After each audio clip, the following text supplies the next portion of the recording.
Hi class. I wanted to go over some more advanced elements of essay writing with you. One of the main things we're going to look at is MLA style and documentation. So let's start with your resources. Have a look at these chapters, and I don't expect you to read these word for word. Instead, use these as your references, use these as your models. Look up how to do each step of MLA. I'm going to go over some of them here, but you're going to really want to use your rules for writers as your best source to look at the details.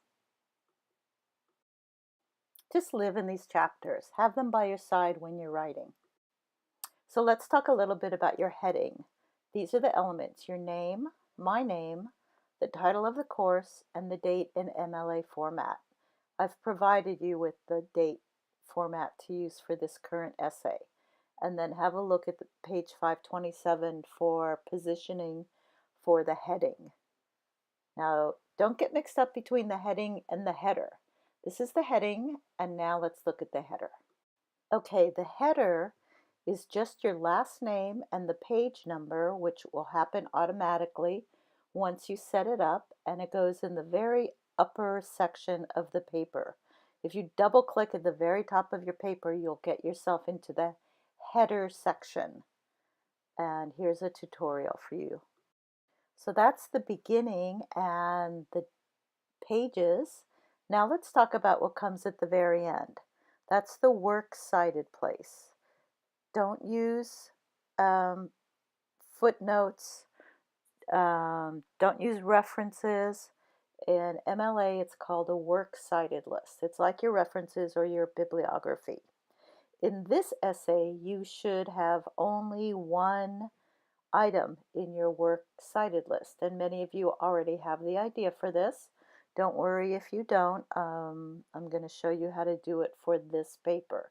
This paper only has one, so it can be singular, works cited list instead of works cited list.